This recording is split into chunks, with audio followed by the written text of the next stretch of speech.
Hello friends, आज की video में बात करेंगे साइंस के कुछ इम्पोर्टेंट क्वेश्चंस। तो दोस्तों, यदि चैनल को सब्सक्राइब किए हैं तो ठीक है, नहीं किए तो कर लीजिएगा। दोस्तों, हमारा ऐप लॉन्च हो चुका है और उस ऐप का जो है डिस्क्रिप्शन में लिंक दे देंगे, जिसमें आपको टेस्ट सीरीज सबसे कम दामों में मिलेगी और जो पीडीएफ वगैरह भी आपको जो है वो ऐप के माध्यम से प्रोवाइड करेंगे। तो दोस्तों, चलते हैं क्वेश्चन की ओर। तो फर्स्ट क्वेश्चन है इसका, सबसे बड़ी आंखें किस स्तनधारी प्राणी की होती है? तो सबसे बड़ी आंखें जो है हिरण स्तनधारी की जो है होती है। नेक्स्ट, आज कार्बन डाइऑक्साइड, जिसको CO2 बोला जाता है, के उत्सर्जन में सर्वाधिक योगदान करने वाला देश है? तो संयुक्त राज्य अमेरिका। कौन सा है दोस्तों? संयुक्त राज्य अमेरिका जो है आज के समय सर्वाधिक जो है कार्बन उत्सर्जित करता है। नेक्स्ट, निम्नलिखित में से किस उद्योग में अभ्रक कच्चे माल के रूप में प्रयुक्त होता है? तो विद्युत जो है ना, वो कच्चे माल के उपयोग के लिए प्रयुक्त किया जाता है ना, विद्युत का। नेक्स्ट, विद्युत प्रेस का आविष्कार किसने किया था?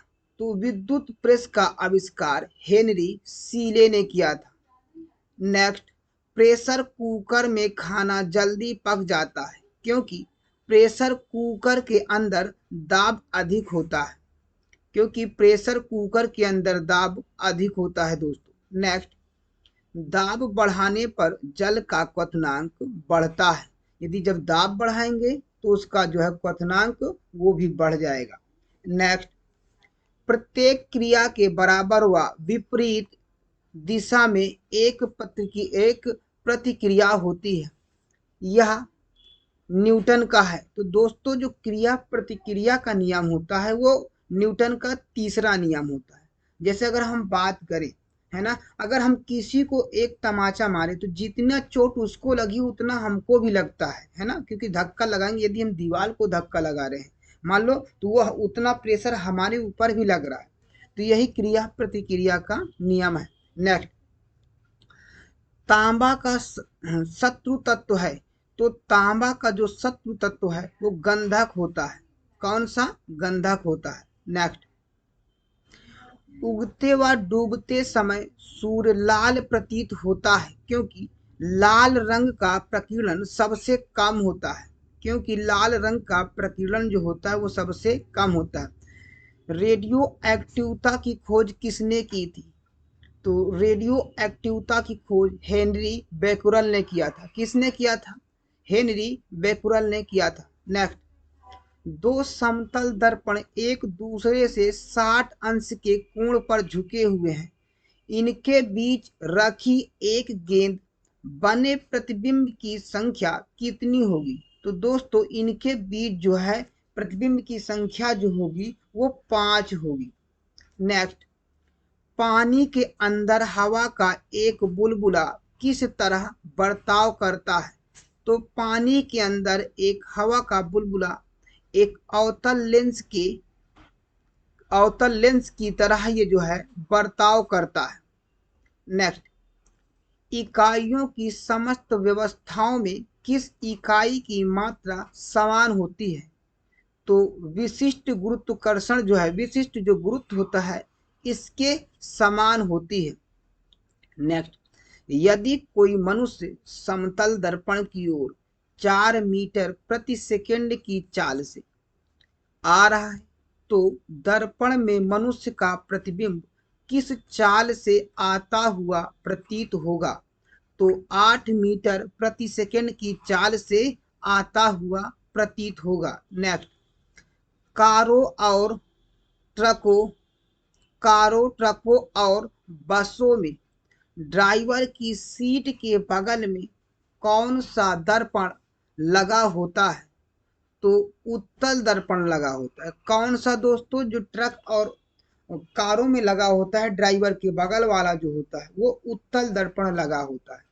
नेक्स्ट, ऐसे तत्व जिनमें धातु और अधातु दोनों के गुण पाए जाते हैं वो उपधातु कहलाते हैं। जिसमें धातु और अधातु के दोनों गुण पाए जाते हैं उसे उपधातु कहते हैं। नेक्स्ट, वनस्पति विज्ञान के जनक कौन है? तो वनस्पति विज्ञान के जनक थियोफ्रेस्टस है। कौन है दोस्तों? थियोफ्रेस्टस है। नेक्स्ट, निम्न में से किसमें ध्वनि की चाल सबसे अधिक होगी? तो इस्पात में ध्वनि की चाल सबसे अधिक होगी। नेक्स्ट, एक व्यक्ति घूमते हुए स्टूल पर बाहें फैलाए खड़ा है, एकाएक वह बाहें सिकोड़ लेता है, तो स्टूल का कोणीय वेग कितना होगा? दोस्तों स्टूल का जो कोणीय वेग होगा वो बढ़ जाएगा। नेक्स्ट, चंद्रमा पर एक बम विस्फोट होता है, इसकी आवाज पृथ्वी पर सुनाई नहीं देगी। इसकी आवाज जो है पृथ्वी पर सुनाई नहीं देगी क्योंकि दोस्तों चंद्रमा पर वायुमंडल नहीं है। तो चंद्रमा पर क्या है? वायुमंडल नहीं है। और चंद्रमा पर जो वेट होता है वो पृथ्वी के वेट का जो है 1/6 भाग होता है। यदि चंद्रमा पे मान लो वहां पे यहाँ पे पृथ्वी पे 30 किलोग्राम है, अगर चंद्रमा पे जाओगे तो इसका 6वां भाग हो जाएगा। इसका मतलब 30 में यदि 6 से डिवाइड करें तो ये आएगा 5। तो चंद्रमा पे जो इसका वेट होगा वो 5 किलोग्राम होगा। नेक्स्ट, चंद्रमा पर वायुमंडल ना होने के कारण पलायन क्या होता है दोस्तों? पलायन वेग होता है। इसलिए कोई व्यक्ति वहां पे स्थिर नहीं रहता है ना, वहां पे उसका भार जो है नहीं लग पाता है। नेक्स्ट, यदि किसी तरल, क्योंकि वहां पे व्यक्ति क्या है, एक तरीके देखे जाए तो उड़ता ही रहता है ना।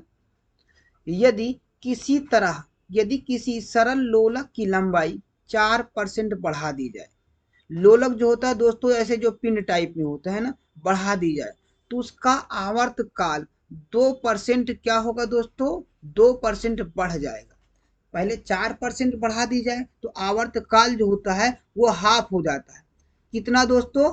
वो हाफ हो जाता है। आवर्त काल उसका जो है वो हाफ हो जाता है। नेक्स्ट,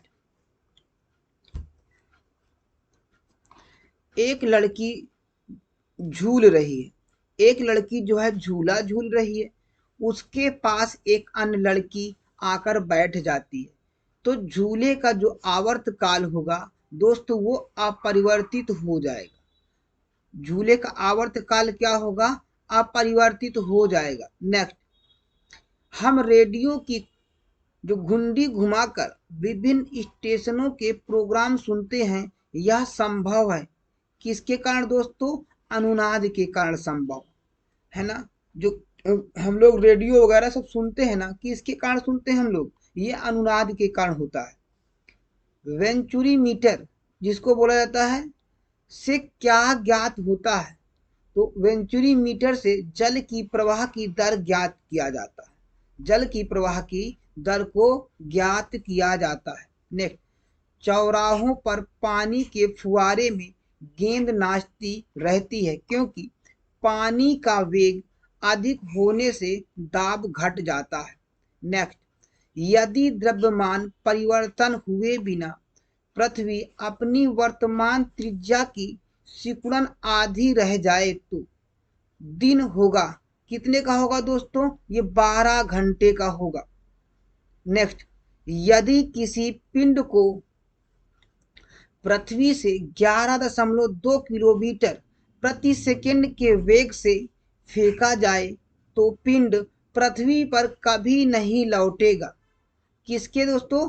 11.2 प्रति किलोमीटर प्रति सेकंड की स्पीड से, 11.2 किलोमीटर प्रति सेकंड की स्पीड से फेंका जाए तो वो पृथ्वी पर कभी नहीं लौटेगा। नेक्स्ट, उपग्रह में समय ज्ञात करने के लिए अंतरिक्ष यात्री को क्या प्रयोग करना चाहिए? तो उपग्रह में समय ज्ञात करने के लिए अंतरिक्ष यात्री को स्प्रिंग घड़ी का प्रयोग करना चाहिए। नेक्स्ट, यदि पृथ्वी की त्रिज्या 1% कम हो जाए किंतु द्रव्यमान वही रहे तो पृथ्वी तल का गुरुत्वीकरण 2% घट जाएगा। क्या दोस्तों? 2% उसका गुरुत्वीकरण घट जाएगा। नेक्स्ट, दाब का मात्रक है तो दाब का मात्रक पास्कल होता है। नेक्स्ट, खाना पकाने का बर्तन होना चाहिए तो खाना पकाने का बर्तन उच्च विशिष्ट ऊष्मा का होना चाहिए, है ना। यदि उच्च विशिष्ट ऊष्मा का नहीं होगा तो वो जो है ना बर्तन जल्दी से खराब होगा और खाना लेट में पकेगा। नेक्स्ट, झरने में जब जल ऊंचाई से गिरता है तो उसका ताप दोस्तों क्या होता है, बढ़ जाता है। नेक्स्ट, केल्विन तापमापी में बर्फ का गलनांक होता है तो केल्विन तापमापी में बर्फ का गलनांक ये 0 डिग्री केल्विन होता है, -0 डिग्री केल्विन होता है। नेक्स्ट, सॉरी 0 डिग्री केल्विन होगा। बाटनी शब्द उत्पत्ति किस भाषा के शब्द से हुई है तो ग्रीक भाषा से। जो बाटनी शब्द की उत्पत्ति हुई है ग्रीक भाषा शब्द से हुई है।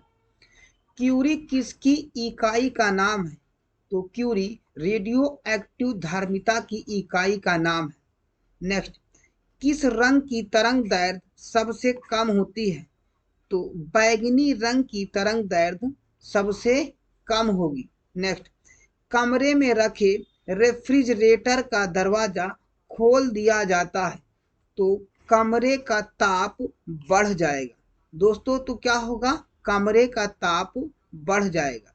नेक्स्ट, इंद्रधनुष में कितने रंग होते हैं तो इंद्रधनुष में 7 रंग होते हैं। नेक्स्ट, सेकेंड पेंडुलम का आवर्तकाल क्या होता है तो सेकेंड पेंडुलम का आवर्तकाल 2 सेकेंड का होता है। कितने सेकेंड का दोस्तों, 2 सेकेंड का होता है। निम्नलिखित में से कौन सी एक मिश्र धातु है तो दोस्तों स्टील जो है वो मिश्र धातु है। नेक्स्ट, निम्नलिखित में से कौन सी ईंधन गैस नहीं है तो दोस्तों ईंधन गैस जो है हास गैस नहीं है, इसको लाफिंग गैस बोला जाता है। नाइट्रस ऑक्साइड N2O होता है जिसको nitrous oxide means laughing gas होता है। नेक्स्ट, निम्नलिखित में से कौन सी तत्व प्रबल क्षारीय ऑक्साइड बनाती है तो जब ऑक्सीजन में जलता है तो क्या होता है दोस्तों, ये सोडियम जो है ये प्रबल जो है जब ऑक्सीजन में जलता है तो ये प्रबल क्षारीय ऑक्साइड बनाता है। नेक्स्ट, रिक्टर स्केल नापने में प्रयोग होता है तो रिक्टर स्केल को मापने के लिए भूकंप की तीव्रता का प्रयोग किया जाता है। नेक्स्ट, रिक्टर भूकंप की तीव्रता को जो मापने के लिए रिक्टर स्केल का प्रयोग किया जाता है। डायनामाइट के आविष्कारक निम्नलिखित में से कौन है तो डायनामाइट के आविष्कारक अल्फ्रेड नोबेल है। नेक्स्ट,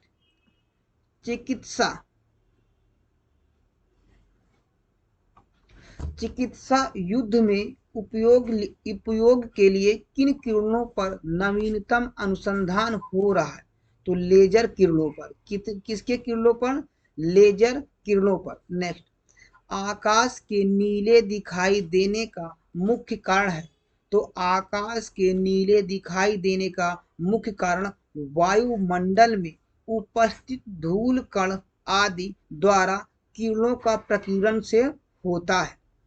नेक्स्ट, तेज गति से आता हुआ वाहन हॉर्न बजाता है तो उसकी पिच अधिक सुनाई देती है। उसकी पिच जो है यदि तेज गति से आता है तो उसकी पिच जो है तारत जो होता है वो जो और अधिक सुनाई देता है। नेक्स्ट, सूती और ऊनी रेशों में अंतर क्या होता है तो सूती और रेशों में जो अंतर हम लोग निकालते हैं ये जलाकर निकालते हैं दोस्तों। कैसे जलाकर निकाला जाता है। नेक्स्ट, गर्मियों में सफेद कपड़े क्यों पहने जाते हैं तो उष्मा के बुरे अवशोषक के लिए गर्मियों में सफेद कपड़े पहने जाते हैं। नेक्स्ट, निम्नलिखित में से गलत कथन कौन सा है तो पारा पानी पर तैरता है, यही क्या है, गलत कथन है। ऑप्शन और दिया था तो ऑप्शन दोस्तों वहां पे काट दिए थे क्योंकि बहुत ज्यादा वीडियो लंबी हो जाती।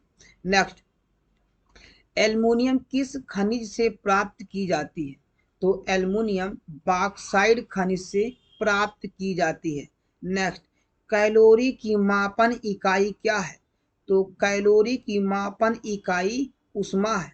नेक्स्ट, घरों में विद्युत संयंत्र जोड़े जाते हैं। तो घरों में जो है विद्युत संयंत्र पैरेलल ऑर्डर में जोड़े जाते हैं, मतलब समांतर क्रम में जोड़े जाते हैं। किसमें? ये समांतर क्रम में विद्युत जोड़े जाते हैं। लेकिन जो शादी ब्याह में या फिर जो है दीपावली में फेस्टिवल वगैरह जो होता है, उसमें जो झालर लगाई जाती है वो दोस्तों श्रेणी क्रम में होती है। लेकिन जो घरों की विद्युत होती है वो समांतर क्रम में होती है। अच्छा, नेक्स्ट, केतली में पानी का गर्म होना उदाहरण है। तो केतली में पानी का गर्म होना ये संवहन के कारण होता है, कन्वेक्शन के कारण होता है। नेक्स्ट, किस धातु का गलनांक सबसे अधिक है? तो टंगस्टन धातु का गलनांक सबसे अधिक है। नेक्स्ट, ध्वनि की गति सर्वाधिक होती है। तो ध्वनि की गति सर्वाधिक जल में होती है। किस में होती है? जल में होती है। ये ऑप्शन के गार्डिंग है, जल में होती है दोस्तों। अच्छा, नेक्स्ट, लाल रंग का गुलाब हरी रोशनी में कैसा दिखाई देगा? तो दोस्तों लाल रंग का गुलाब हरी रोशनी में काला दिखाई देगा। नेक्स्ट, डायनमो के का कार्य क्या है? तो डायनमो जो होता है वो यांत्रिक ऊर्जा को विद्युत ऊर्जा में परिवर्तित करता है। जो डायनमो होता है दोस्तों वो यांत्रिक ऊर्जा को विद्युत ऊर्जा में परिवर्तित करता है। दोस्तों गांव में पहले जब जो है वो समरसीबल नहीं लगा होता था, तो जो एक रहता था ट्यूबवेल जिसको बोला जाता था, है ना, उसमें जो मोटर लगी होती थी दोस्तों वो किस आधार पे कार्य करती थी? वो जो होती थी मतलब वो विद्युत ऊर्जा को यांत्रिक ऊर्जा में परिवर्तित करती थी। मतलब जो वो मोटर लगी होती थी ट्यूबवेल की जो लगी होती थी, वो विद्युत ऊर्जा को किसमें कन्वर्ट करते थे? ये विद्युत ऊर्जा को जो है यांत्रिक ऊर्जा में कन्वर्ट करते थे, है ना। नेक्स्ट, जैसे जो बल्ब होता है दोस्तों ये किस में कन्वर्ट करता है ना, ये ऊष्मा को, ये ऊष्मा ऊर्जा जो ऊष्मा को ऊर्जा को ऊष्मा में कन्वर्ट करता है, मतलब जो है ये प्रकाश में परिवर्तित करता है। नेक्स्ट, विलेय को विलयन से पृथक किया जा सकता है।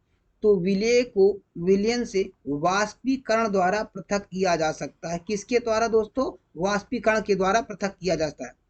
दोस्तों ये वीडियो यहीं पे समाप्त होती है।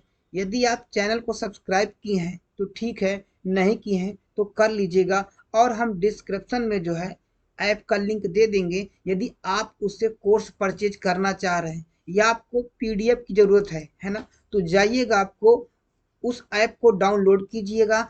ऐप में आपको कुछ ऐसे जो फ्री मटेरियल्स मिलेंगे, है ना, स्टडी मटेरियल, और कुछ फ्री टेस्ट भी प्रोवाइड किए गए हैं।